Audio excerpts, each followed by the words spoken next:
respectable. Right there behind his teammate Eric Jones, who's 11th. Travis Quapple, former series champion, spins out off of turn 2, bringing out the caution for the second time in our practice session. I think they are on Central Time, so it will be 2 o'clock in Winamac, Indiana. Just before 1 o'clock Winamac time, Norm Benning goes around, and at the same time, Charles Buchanan Jr. spins in turn 1. So it's the second spin for him today. In that same spot. In the exact same watch spot. This battle for the 6th position, and there goes Peters around. Right in front of Matt Crafton. Charles should get it rolling if he can. How early is too early, Adam? 6 laps is too early. Look at that, the group behind him. Timothy just goes around on the outside. He just went in there dead even with Eric Jones. And what a job by Matt Crafton to avoid Timothy Peters. I think the problems for Gilliland came when he checked up, didn't get stopped in time, and he had some contact there with Dalton Sargent. He really just drove in the corner, just got a little bit loose on the outside of Eric Jones. An unbelievable job by Matt Crafton. Let's take a watch from Matt Crafton's onboard camera here. I don't know how he's going to stop here on a dime to miss Timothy Peters. Look at that, he knows. And he was already in the throttle. Crafton knows that 17 truck of Peters could have just went straight to the inside on the brakes. You can overuse those brakes. Oh, we got a spinner, Brandon Hightower, up in turn 4. Brandon Hightower, a lot of assistance from Mike Wallace in his career. It's turned around in the corner, and we're under caution for the second time today.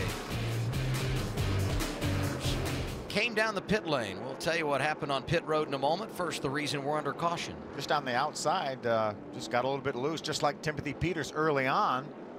Didn't have much grip out there. You can see Bobby Pearson, the 63, just ahead of him in that first replay. Got sideways as well. That outer groove is treacherous here at Martinsville. All right, roll when you can. We told you in the open of our broadcast today, things could and likely would get physical at Martinsville. We've got our third caution. Paige Decker with a little contact went around over in turn 3. It's pretty tough to run around here side by side. We've witnessed that, but one thing you really can't do much here is run 3 wide, and watch this right here. We've certainly seen it tried a lot. Paige Decker minding her own business up on the outside, and a couple of them tried to crowd in underneath of her and spins Paige around. Really hurt Greg Galding, who was running 10th. Well, he had to pit, and I think it's an interesting point of the race, Phil. I mean, we don't have enough tires just to pit every 30 laps, and I don't think I've ever seen at Martinsville on the Truck Series tires be so important. Those guys were falling back on those used tires. Yeah, we know the 54 is going to come to pit road. Greg Galding, there's another view of this. Spencer Gallagher dove to the inside. Gray had already committed to the bottom of the 74. Paige, I don't realized that there were 2 trucks inside. That spin, and now he's climbed to the front. He started 29th at lap 11, and there goes Daniel Suarez, punted out of the groove. No caution yet. There it is, 4th of the day. Contact from his teammate, Eric Jones. Jones caught the curb, I think, Phil. I believe that pink docile curb you spoke of reached up and bit another one. Jones on the inside in that Ford truck. Oh, it looked like maybe Suarez was going to try to swing to the bottom, didn't it? Just battle for space a little bit there. This is a big break for Gray Galding, I think. I believe he will get the free pass and back on the lead lap. He got lapped on pit road during our last caution when he stopped up in the corner to miss Paige Decker and was lapped, but now he'll be back on the lead lap. Let's see if Suarez pinches him down or if Jones hits the curb. Out there, one back to Timothy. I believe he left him room. I think Down. I don't think he hit the curb either. I just think he maybe got in the corner a little bit. Spotter probably recommended he make that move. Oh, what's wrong with Peters? Off the pace, off turn 4. Second time he's had an issue today. Spun early, and now off the pace after restarting inside the top 10. Contact there with a 5, and around goes Peters for the second time today. Get it fired up if you can. Dalton Sargent had nowhere to go. What a day it's been for Timothy Peters. Running a bolt. Was that a ignition Sounds like ignition. We just heard Marcus Richmond said, is it still running? Do you have, how many volts do you have? We got down to the corner here. Dalton Sargent had nowhere to go. Timothy was in the middle lane, then turned down to the inside without power. Timothy got his tires from his first spin on the last pit stop. So these are the tires he started the race on that he's spinning around on now. Do you pit here? Pit road is open. Do you pit here and be done with it? 1:15 to go, or is it too early? I haven't seen any evidence that strategy would work. Or even though we've had some caution laps. I hear some tires squealing there. Down here in turn 1 and 2. That's the 32 of J.J. Haley. 5th time, make it 6 now. 6 cautions on the day. You heard him, no brakes. That's something you see quite often here in Martinsville. 16 years old. Wow. And that shows you how fast you go in that corner when you don't have any brakes to stop you. Happened right in front of John Hunter Nemechek, our race leader. No banking to catch you. They call it 12 degrees. It always seemed like it was negatively banked to me. Hard into the outside wall that truck went, and you know, we see these guys really abusing their brakes, stomping on them hard. Our leader is just slamming the nose to the ground. Impressed, despite 2 issues on track, he is inside the top 10, and now caution number 7. Back up if you can. Back up if you can. We heard him say he thought he might have a flat tire. The right sides are definitely up. Left rear is gone, We got a flat left rear tire, guys. Yeah. Flat left rear tire. John West Townley was 14th. So easy to make contact with another truck, get to rubbing on each other, and cut one of your tires. I think that's what happened to Townley. Tire was already gone before that truck completely turned around. Great effort by the 63 of Bobby Pierce to avoid hitting him when he came off turn 2. Drivers' Championship, but he's been very much involved in a little contact. Timothy Peters around again. Dalton Sargent got him going into turn 3. It's going to be caution number 8, and it comes out with 45 laps to go, and I would guess Peters isn't going to be happy about that one. Well, he was falling back through the field and doing a nice job of hanging on. Looks like he's lost a left front tire now, though. Look at Sargent. It was just an opening that he couldn't keep from trying to get into. Sauter opened the door.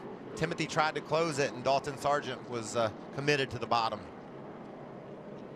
See, Johnny Sauter makes the move on Peters. Timothy was going to try to get in between them.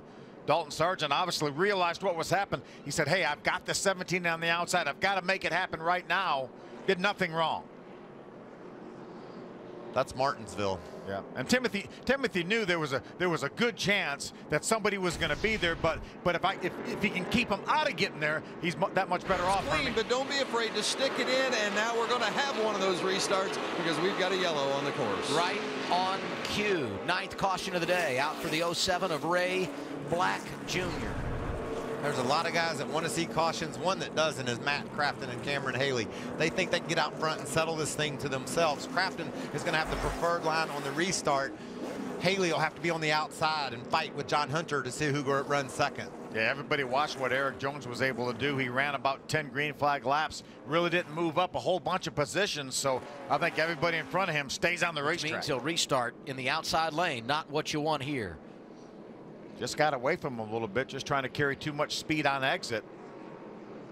Well, we saw Timothy Peters do that early in the race. That's how treacherous this place is. It's flat.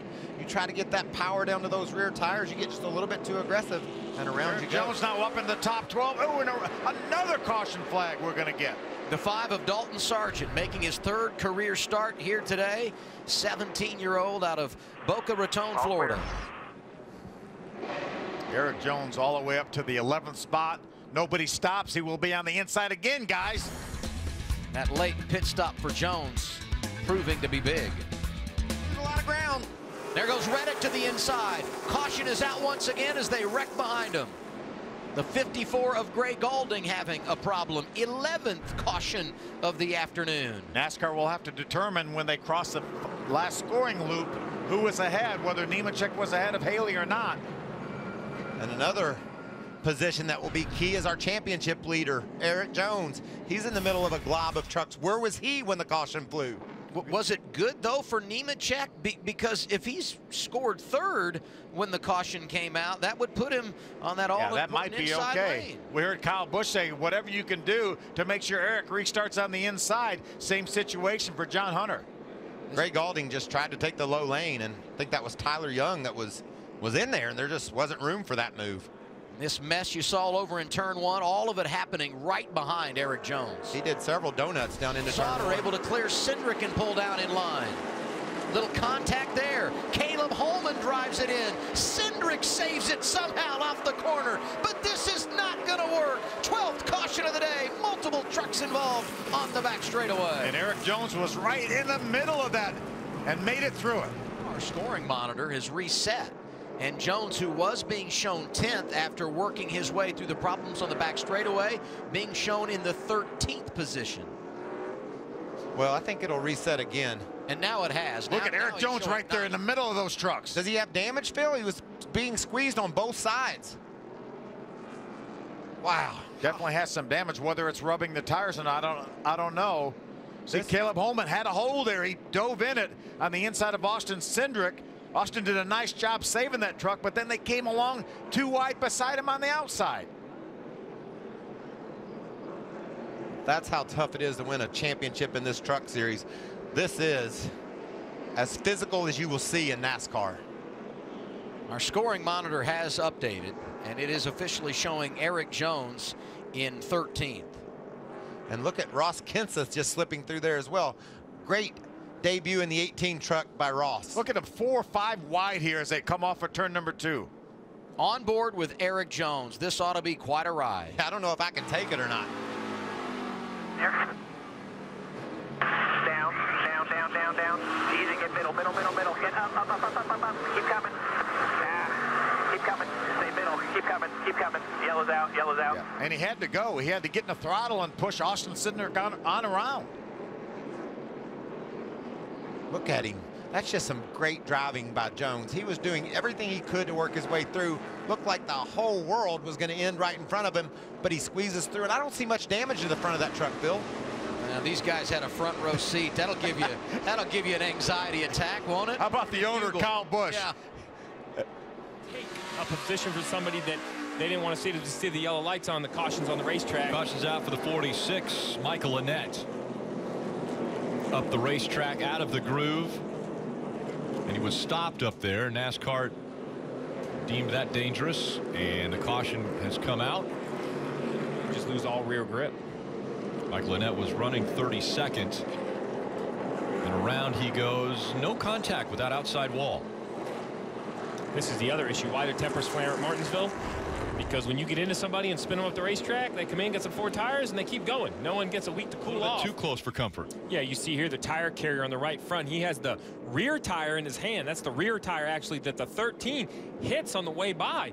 Now, the 13 is a box in front of, not directly in front of the 18. He's 2 boxes really in front of him. You see the tire carrier, like, and what's the deal? He had his back to the 13 car coming in. I put that on Casey Mears. I think it's his responsibility to turn in the box and to miss that pit crew of the 18. But In line tight.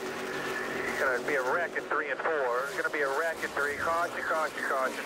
And sure enough, Joey Meyer calls it the 11 involved.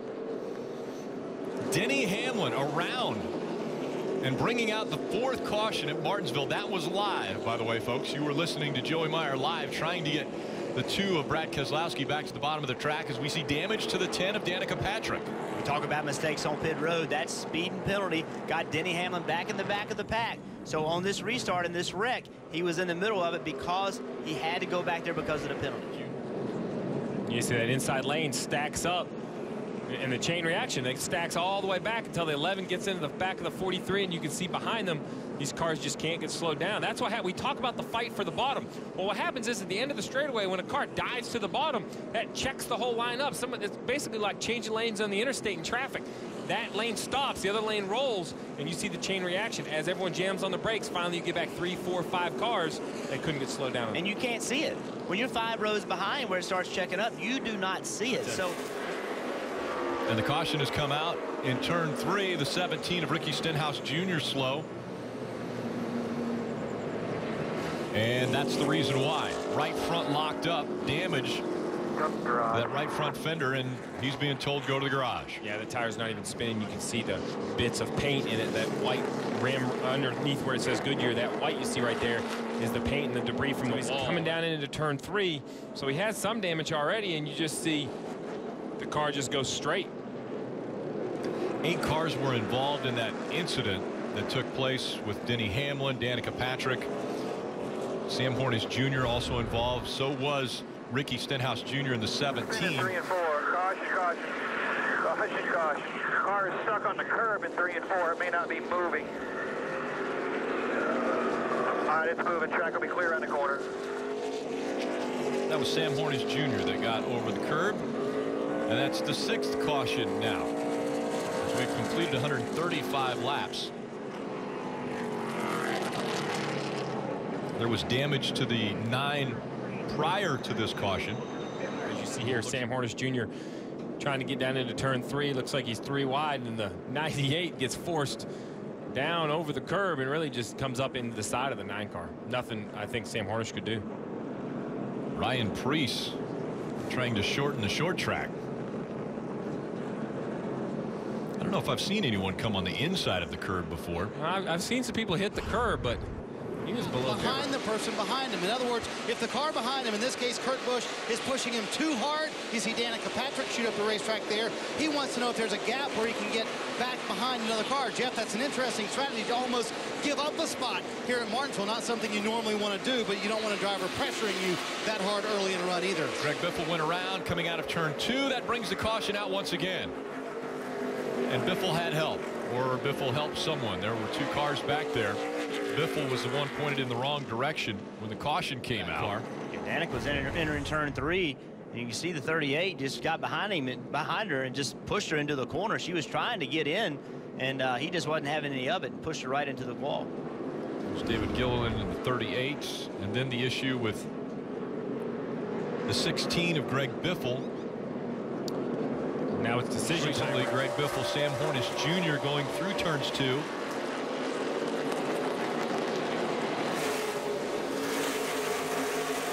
Greg just lost it. Tried to get the throttle down and came around on him.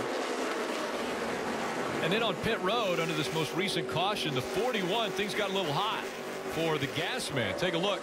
Yeah, you see this, that liquid you see on the ground is fuel from when they filled the car up. Perhaps a hot lug nut or a spark off changing the tires ignited that fuel. That's a great situation that's only as big as the fire became. Here, when you get off the brakes, look at the 4. And around goes the 18 of Kyle Busch.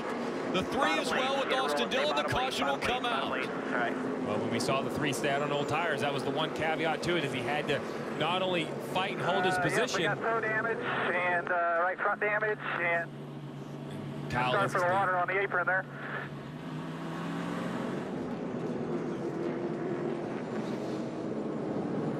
As they checked up in front of him,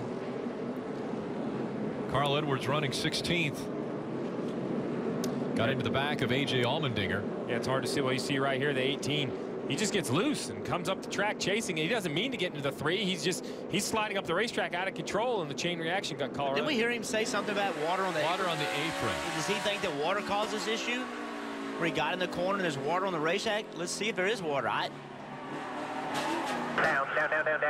It almost looked like he got into the curb.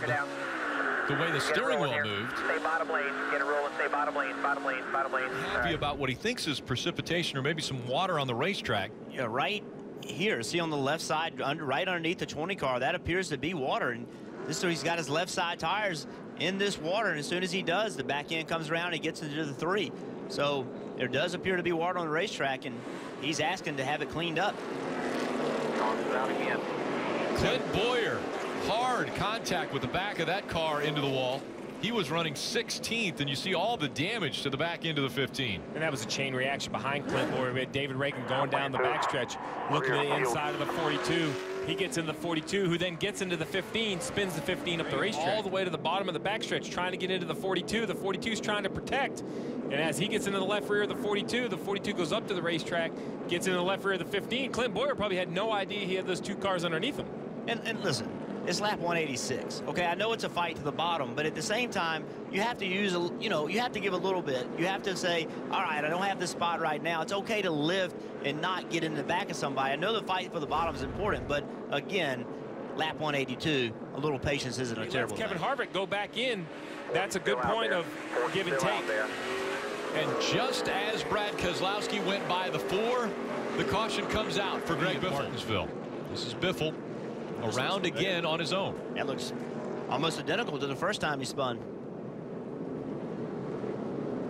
And he was quite a ways away from the curb that time. The last time he was right up against the curb, we thought potentially some of that moisture that was on the track could have got him a little bit loose. This time he was quite a ways away from the curb. The driver came in, talked to the, oh, and Biffle is around again, Rick. Biffle around again. Look at all the damage to the front end of the 16. Caution out. Once again, this is the 11th caution. It's gone green. And that's a very similar sight that we have seen today. Yeah, like he was underneath the 46 of Michael Annett, right in the middle of the corner.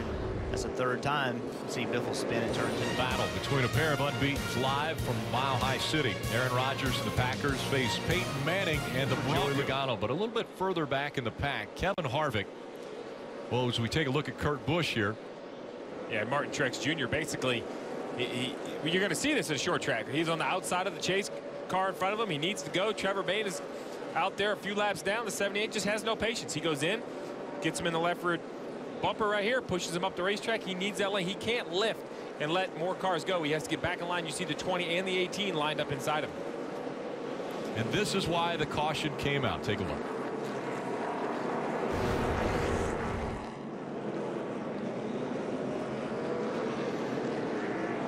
Way up the racetrack, Kyle Fowler in the 32.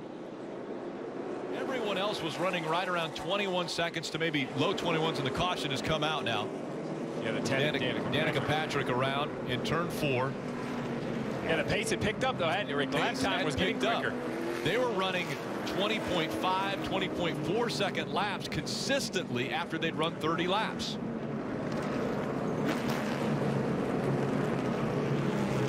Still lined up, not much of a gap anywhere. Pace is picking up, and a tough situation for Danica Patrick as she comes down, and the 38 stops right in front of her. Yeah, Danica. And now they're not going to stop. It's not over. Danica's upset at Gilliland from early in the race. Remember, the two got together, and Danica tried to pay her back, and pay him back rather. And probably go to the garage, I'd say. She got the worst of it. This is the 38 running the 10 all the way up the track, and then Danica into the wall. And now most recently, it looks like a replay in opposite positions. The 10 gets behind the 38, runs the 38 up the racetrack. Chases the 38 up the racetrack, and then around she goes. Green light on the pits, and pit road is open, Kelly. We saw that battle off pit road trying to get to the odd number. You see how many spots this is going to cost Kevin Harvick. Kevin should lift right here and get behind the 24. Wasn't able to do it. Needed to make that move much earlier. Caution in turn 4 for the 23. Jeb Burton around. Now these cars aren't going to pit, so where were you running? Were you odd or even? Are you going to restart on the inside? Jeb gets to the 38 a little bit and tries to get slowed down, and Sam Hornish is coming. They make contact. Jeb was running 32nd. The 20. Keep coming, sharp courage. Kens at the round, out in front of the field. The 41 has damage. Joey Logano clears him, but the 2, incredible damage on the 2 of Brad Keselowski as well.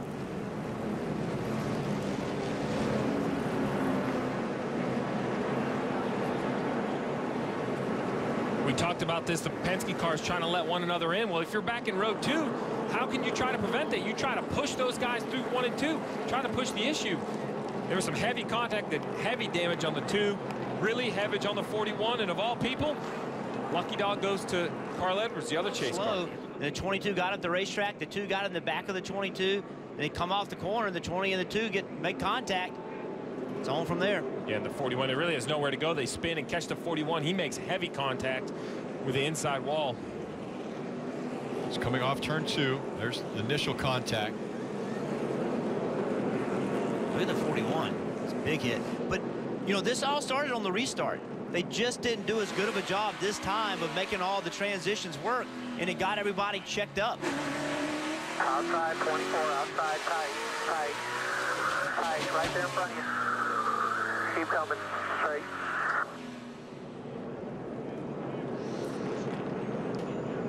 Where the 41 hits, that inside wall, that's actually a new safer barrier there. It used to just be a concrete wall.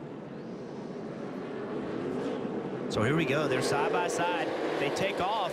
The 22 doesn't get quite as good of a run as we've seen. The 2 gets into the back of the 22, gets everybody checked up. Then it gets started from there.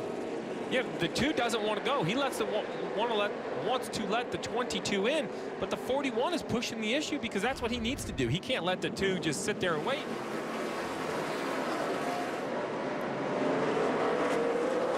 And Kenseth cleared by Logano. Maybe no. Kenseth takes him out. Logano into the wall. Caution comes out and the crowd roars.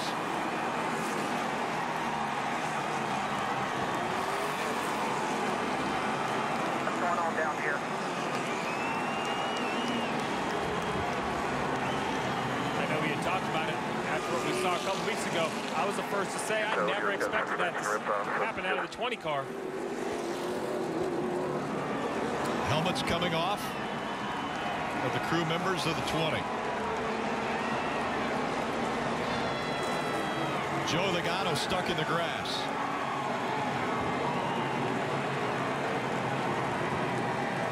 If the 20 of Matt Kenseth can continue, NASCAR has said he will be parked. Helmet is already off of the 20. Joey Logano running second.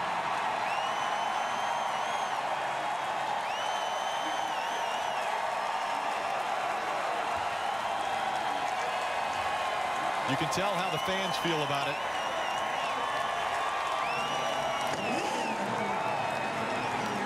The red flag is out as they will have to clean the track up.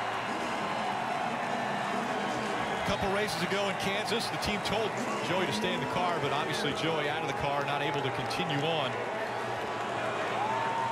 In the latter laps of the race at Kansas, Joey Logano had a faster car than Matt Kenseth. He got behind him. He bumped him going into turn 1. He turned Kenseth around. After the race, Kenseth said, "That's not the way I want to be raced. Now I know how he races me." This is what just took place. Clearly, the 22 is lapping the 20, and 20 obviously intentionally wrecked him. And like what happened the week before was more than 2 weeks before was more than it should have been, and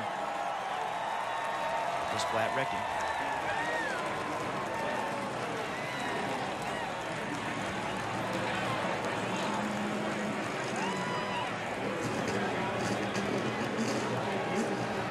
Matt Kenseth already not having the day that he wanted to have.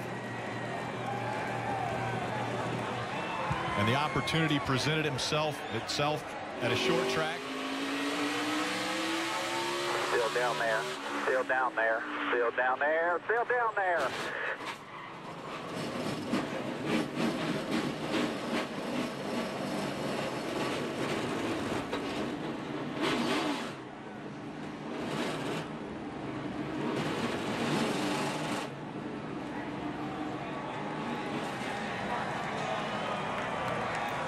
Once the favorite for the title, Joey Logano out of his car. Matt Kenseth out of his car. It will be an interesting trip to the infield care center. Continues to get dark, and the caution has come out. David Reagan in the 55 around in turn 2. They'll restart again. 15th caution. Austin Dillon on the inside of that 55. Contact made and around he went. Once again, somebody trying to block, getting in the corner. Did not work out for him. Allmendinger just moments ago got into the wall.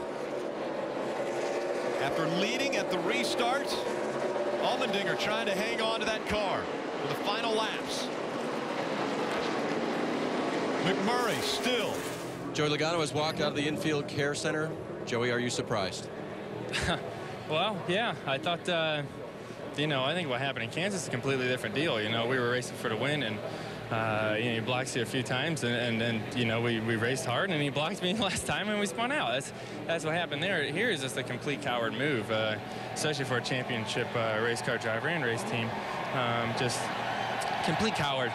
I don't have anything else to say. It's a chicken, you know what, move to completely take out the leader when your race is over, and you know, we'll move on. We're going to work hard, and we're going to get our car back out there, hopefully, and we just got to go win. Joey, between then and now, had you made any attempt at all to try to resolve the situation with Matt? They won't let me get to him. 10-4. Obviously very disappointed. His chase is in jeopardy now for the championship round, Rick. Matt Kenseth is out of the infield care center. What is your side of the story, Matt? Well, it's really a disappointing day. I thought we were going to have a shot at the win there. And, you know, they were jacking up the restart real bad to let each other and his teammates, which that's fine. And Brad went in there, and I got outside of Joey, and I was going to try to race him for the win, and Brad wiped me out for some reason. I'm not really sure why. And then we had so much damage on the right front. I should have probably just put it in the garage and just got into one and couldn't get it to turn and ran Joey over. So disappointing end for sure.